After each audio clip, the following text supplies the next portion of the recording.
Assalamualaikum warahmatullahi wabarakatuh.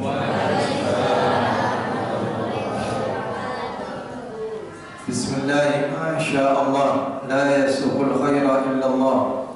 Bismillah, masyaallah, la yasiqus su'a illallah. Bismillah, masyaallah, ma kana min ni'matin fa min Allah. Bismillah, masyaallah, la hawla wa la quwwata illa billah. Alhamdulillah, alhamdulillahi rabbil alamin. Wassalatu wassalamu ala asrafil anbiya'i wal mursalin, sayyidina wa habibina wa syafi'ina wa maulana Muhammad wa ala alihi wa sahbihi wa barik wa sallim ajma'in. Amma ba'd. Yang kami hormati Ketua Pengurus Masjid Rawdatul Muta'allimin beserta pengurus-pengurus yang lainnya, yang kami hormati para asatidzah, para guru-guru, bapak-bapak, ibu-ibu, jamaah salat tarawih yang dirahmati oleh Allah Subhanahu wa taala.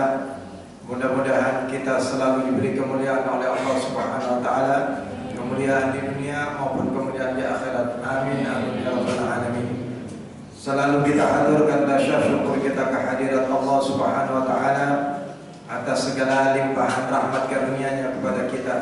Begitu juga salawat dan salam selalu pula kita haturkan kepada junjungan kita Nabi besar Muhammad sallallahu alaihi wasallam, kepada keluarga dan sahabatnya, kepada para tabi'in, kepada para ulama amilin. Bapak-bapak, ibu-ibu, jamaah salat tarawih yang dirahmati oleh Allah Subhanahu wa taala. Sebagaimana yang sudah kita jelaskan, untuk mencapai puncak kedekatan diri dengan Allah Subhanahu wa taala, ada yang harus sangat kita perhatikan, yaitu apa yang diwajibkan oleh Allah Subhanahu wa taala harus kita jalankan. Yang kedua, apa yang dilarang oleh Allah Subhanahu wa taala jangan sampai kita melanggarnya. Jangan sampai kita melakukan larangan-larangan Allah Subhanahu wa taala. Oleh karena itu, di antara yang diwajibkan oleh Allah Subhanahu wa taala adalah perihal zakat. Zakat yang sudah kita ketahui bersama adalah merupakan salah satu rukun Islam yang nomor 3. Sehingga kata ulama juga zakat ini disebutkan ukhtus shalah, saudaranya salat. Yang mana ketika ada perintah salat, di situ ada perintah zakat. Sebagaimana firman Allah Subhanahu wa taala, wa aqimus sholata wa atuz zakah. Laksanakanlah oleh kalian perintah salat dan bayar tunaikan zakat. Zakat yang sudah kita ketahui terbagi menjadi 2. Ada zakat mal dan ada zakat fitrah. Oleh karena itu, terusan ayat tersebut, wa ma tuqaddimu li anfusikum min khairin tajiduhu indallah. Apapun yang kalian lakukan daripada kebaikan, setiap kebaikan, baik nilainya kecil ataupun besar, baik yang berat ataupun ringan, semua ada balasannya di sisi Allah. Tidak ada yang terabsenkan. Innallaha bima ta'maluna basir. Sesungguhnya Allah Subhanahu wa taala terhadap apa yang kalian lakukan basir, dan yang Maha mengetahui. Di sini diakhiri dengan kalimat innallaha bima ta'maluna basir. Allah betul-betul mengetahui dengan apa yang kita lakukan. Artinya, soal zakat ini tidak bisa sembunyi-sembunyi atau pura-pura tidak mampu, pura-pura dan sebagainya sehingga terbebas dari zakat. Ini urusan zakat, urusan kita dengan Allah Subhanahu wa taala, bukan urusan antar sesama manusia. Supaya dikatakan dia bayar zakat atau supaya dikatakan dia seorang yang berhak menerima zakat, namun dalam kepura-puraan, Allah Subhanahu wa taala Maha mengetahui dalam hal ini.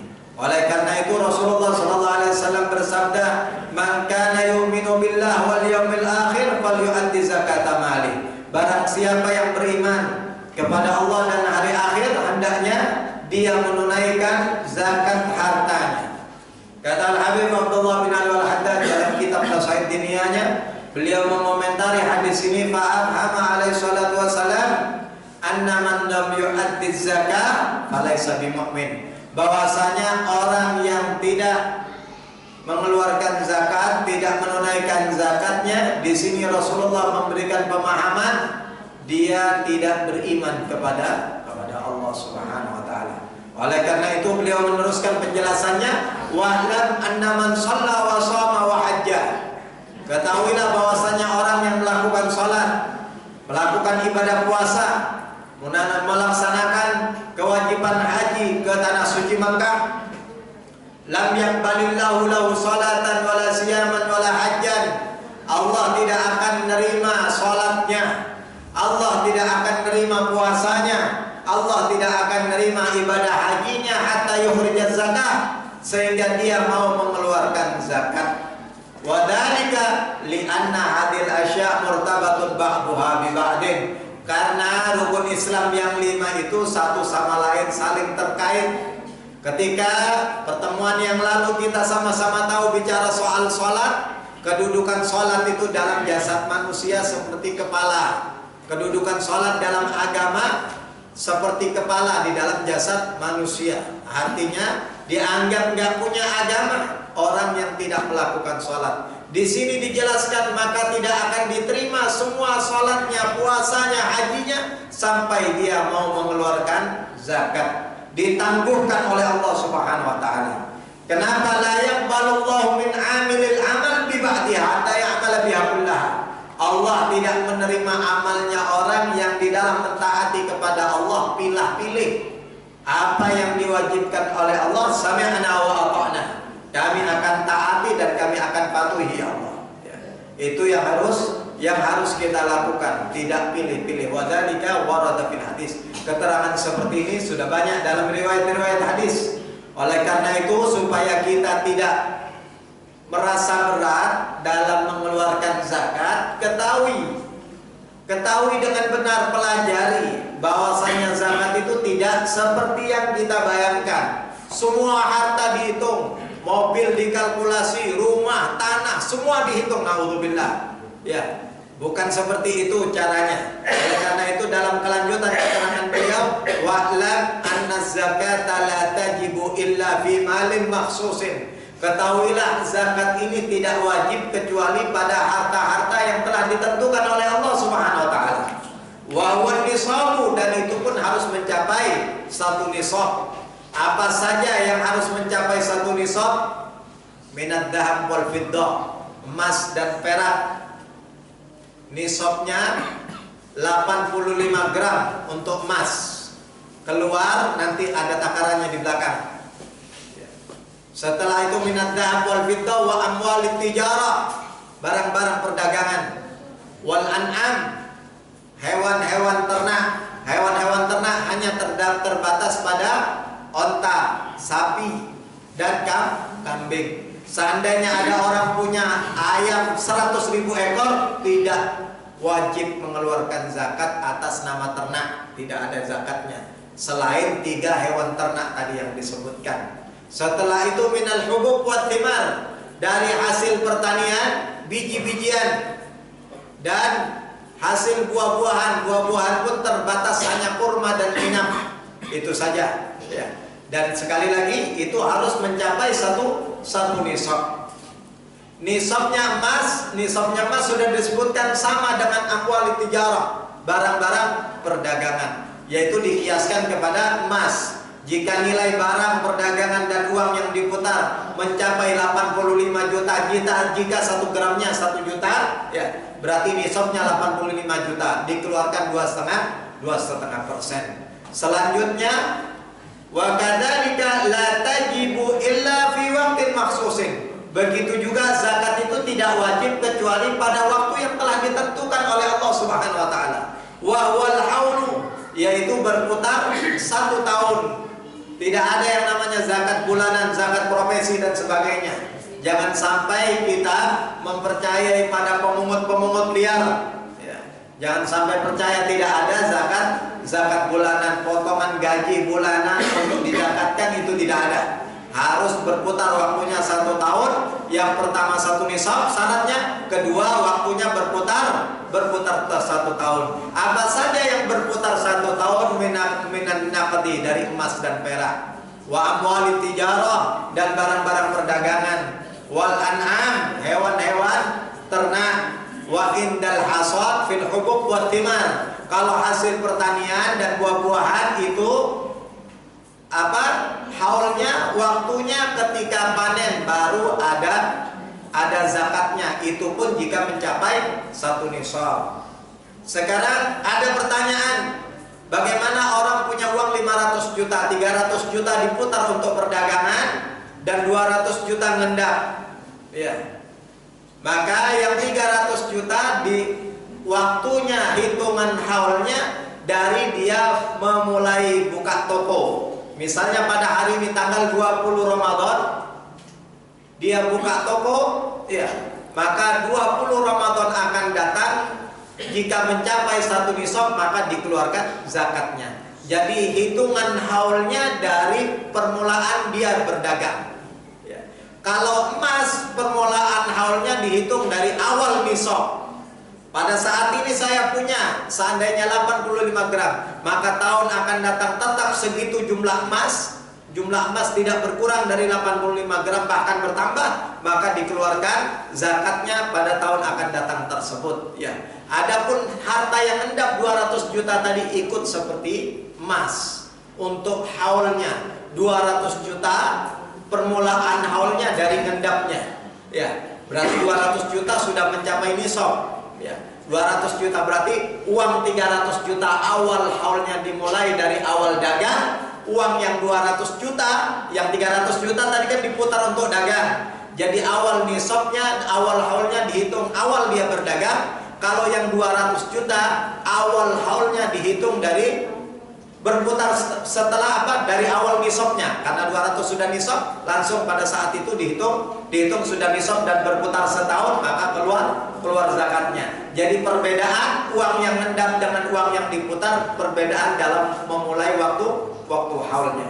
Mudah-mudahan dipahami bersama insyaallah. Dan yang harus kita ketahui juga kadarnya, wal wajib qadrun makhsusun, dan yang wajib kadarnya untuk dikeluarkan telah ditentukan oleh syariat, ditentukan oleh Allah Subhanahu wa taala. Wa huwa rubu'ul usri, keluar seperempat, rubu' seperempat daripada 1/10 yang sudah kita ketahui dibulatkan 2,5% dari nisab. 2,5% dari nisab. Dan perlu diingat, emas yang dikeluarkan, yang dihitung nisab itu emas yang tidak dipakai. Barang-barang yang dipakai di badan tidak usah dihitung dalam nisab. Ya. Jadi yang masuk 2,5% yang dikeluarkan fin nuqud, pada emas dan perak, wa amwalit tijarah, dan harta perdagangan. Setelah itu yang selain hitungan lain adalah dari hasil-hasil pertanian itu dikeluarkan wal usru, dikeluarkan 1/10 daripada fillati tusqa bi ghairi ma'unah, yang hasil pertanian tanamannya dalam pengairan tidak menggunakan biaya. Wa nisful usri, dan dikeluarkan separuh daripada 1/10 yaitu 5%. Ya, maka yang menggunakan fillati tusqa bil ma'unah, dalam pengairannya menggunakan biaya. Masalah hewan ternak yang 3 itu rinciannya banyak. Ya. Nah, sehingga kita perlu belajar khusus, ya. Wa amman ni'am fayatulun nadhar fiha. Adapun pembahasan hewan ternak ini sangat panjang pembahasannya. Contohnya, jika punya 5 onta, ya maka keluar 1 kambing. 10 onta keluar 2 kambing. 15 sampai 25 itu kelipatan 5. Ya, selanjutnya kelipatannya sudah berbeda. Kalau sapi dimulai dari 30 ekor sapi baru keluar 1 kambing, dan selanjutnya contohnya demikian. Ya, ini mengenai hewan ternak. Tidak perlu terlalu panjang kita membahas soal hewan ternak, karena insya Allah di Balikpapan belum ada yang punya sampai 30 ekor sapi. Ya. Apalagi onta yang mau dibahas, tidak ada yang punya onta untuk di Balikpapan. Jadi kita kalau berdagang bernilai 1 miliar, 2,5%-nya 25 juta. Mau Pak punya uang 1 miliar, tapi wajib zakat. Wajib zakat mau? Mau, harus langsung spontan amin gitu insya Allah ya. Nggak usah diberatkan, punya 1 miliar keluar 25 juta tiap tahun nggak masalah ya. Yang penting punya dulu ya. Ya kan, yang penting punya. Kok takut dibilang, tapi wajib zakat mikir. Nggak usah pakai mikir ya. 25 juta itu sedikit sekali daripada 1 miliar. Mudah-mudahan dikaruniakan oleh Allah Subhanahu wa taala. Kenapa harus zakat? Kepentingannya tidak lain adalah untuk kepentingan kita juga, supaya harta kita bersih. Kata ulama, wa fil mali balaya wa fitanun wa afat. Dalam setiap harta itu ada kandungan balanya, ada kandungan fitnahnya, ada kandungan kebinasaannya di dalam harta tersebut. Yaslamu minhal muhafid ala ikhrajiz zakat. Yang selamat dari kandungan-kandungan yang membahayakan itu adalah orang yang mau mengeluarkan zakatnya. Ini sudah disebutkan oleh Rasul sallallahu alaihi wasallam dalam hadisnya, "Idza addaita zakata malika thayyibatan biha nafsuka faqad adhabat anka syarrahu." Jika engkau mau mengeluarkan zakat itu dengan keadaan baik jiwanya, ikhlas karena Allah Ta'ala, karena menjalankan perintah Allah, yang juga baik hasilnya adalah dari perdagangan yang murni, tidak ada tipu daya, tidak ada nyampur barang, dijual dengan kualitas bagus. Na'udzubillah. Kalau sudah seperti ini, faqad adhabat anka syarrahu, maka zakat itu akan menghilangkan berbagai macam bentuk kejahatan di dalamnya, yang bala, fitnah, dan bentuk-bentuk kebinasaan dihilangkan oleh Allah Subhanahu wa taala. Ma halaka malun fi bahrin wala barrin illa bihabsiz zakat. Tidak akan binasa hartanya seorang hamba, baik ada di daratan ataupun di lautan, kecuali orang yang tidak mau bayar zakat. Kecuali orang yang mencegah untuk tidak melaksanakan zakat dengan tipu daya supaya dikatakan tidak wajib. Na'udzubillah. Oleh karena itu juga hati-hati ya. Hati-hati, karena di dalam setiap harta yang sudah disebutkan oleh Rasul sallallahu alaihi wasallam ada kandungan balaknya, maka kita perlu menjaga, membersihkan, mensucikan harta kita dengan mengeluarkan zakat. Fal malul muzakka muhassanun mahfudun fi hirzillahi ta'ala li'annahu thayyibun mubarak. Harta yang dikeluarkan zakatnya akan selalu dapat naungan lindungan dari Allah Subhanahu wa taala, karena hartanya bersih, bagus, dan barokah, diberi barokah oleh Allah Subhanahu wa taala. Wal malul laisa alladhi bimuzakka, dan harta yang tidak dikeluarkan zakatnya dha'iun, akan sia-sia. Sia-sia itu hilang, sia-sia itu musnah ya. Musnah atau dalam bentuk batin kemusnahan tersebut, keluarganya berantakan, hartanya tidak menjadikan bernilai ibadah di sisinya. Na'udzubillah. Oleh karena itu Rasulullah SAW bersabda, ma khalaqatiz zakatu malan illa ma habathu. Tidaklah harta yang dicampur dengan zakat, dicampurkan dengan perhitungan zakat, perhitungan hartanya dan perhitungan zakatnya selalu dicampur dalam perhitungannya, maka dia akan selamat. Wa illa mahabathu. Kalau tidak, zakat itu yang akan membinasakan harta tersebut. Wal mahbu ala qismaini, dan bentuk kebinasaan itu terbagi menjadi 2, mahbun dhahir wa mahbun batin. Ada bentuk kebinasaan dhahir, yaitu dhahabu suratil insan wa ruju dhahabu suratil mal, hilangnya harta dalam bentuk dhahir, hartanya semakin habis wa rujuul insan ba'dal istighna faqiran halu'an jazu'ah mutabarriman biqada'illah, yang mana dikembalikan oleh Allah manusia dalam keadaan fakir, tapi keadaannya berkeluh kesah, menyesali kenapa begini Allah, apa salah saya dan sebagainya. Mutabarriman biqada'illah, dia tidak terima dengan ketentuan Allah. Na'udzubillah. Dalam bentuk binasa yang batin, kata ulama, mahbun batin. Bentuk kebinasaan yang batin itu an yakunal malu fis surah, hartanya pada zahirnya ada ya.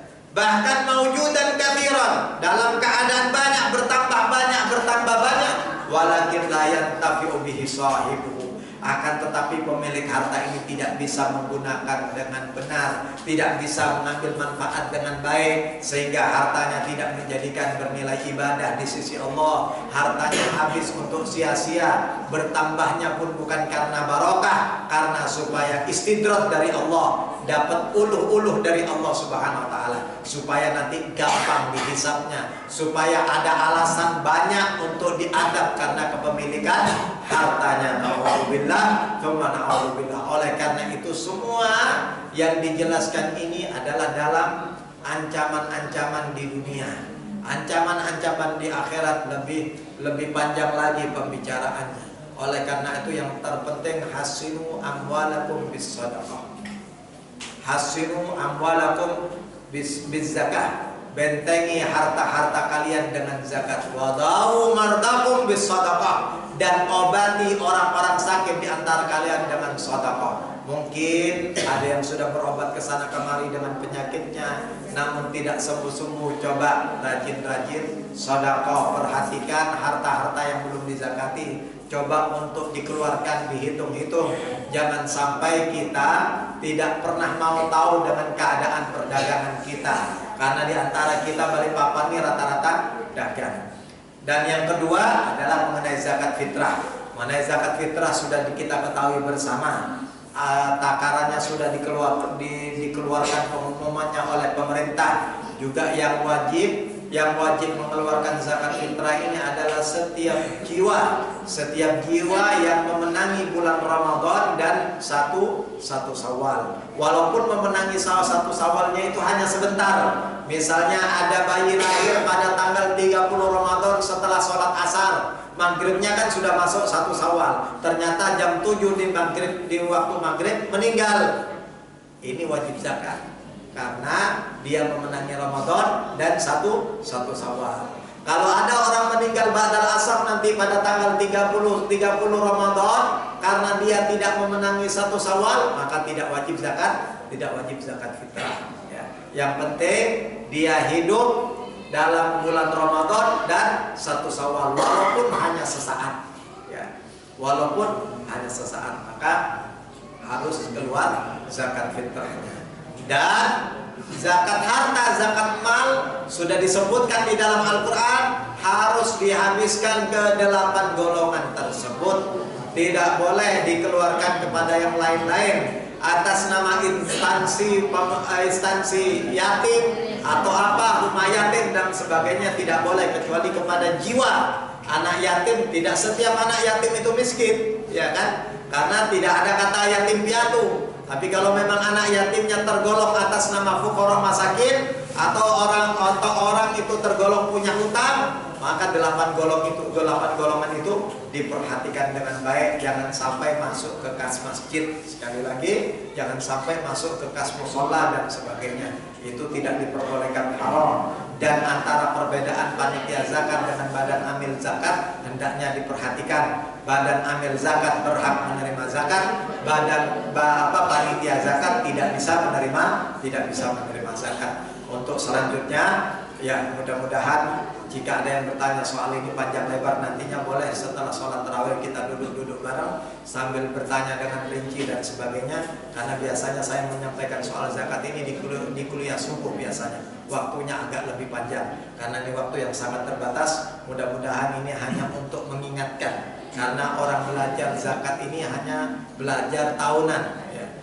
Karena kami tetap merasa wajib untuk menyampaikan. Tadi berpikir sudah masalah zakat ini lebih penting dari masalah yang lain-lainnya, karena termasuk wajib hukumnya dan berkaitan dengan ibadah-ibadah yang lain tidak akan diterima oleh Allah Subhanahu wa taala jika kita tergolong mampu namun tidak mau membayar zakat. Dan orang-orang yang sudah biasa menerima zakat setiap tahunnya namun pada saat ini dia tergolong mampu, jangan komplain ke pengurus, jangan komplain ke panitia, jangan komplain ke badan amil zakat. Kalau tidak berhak menerima zakat, haram hukumnya dimakan, ya.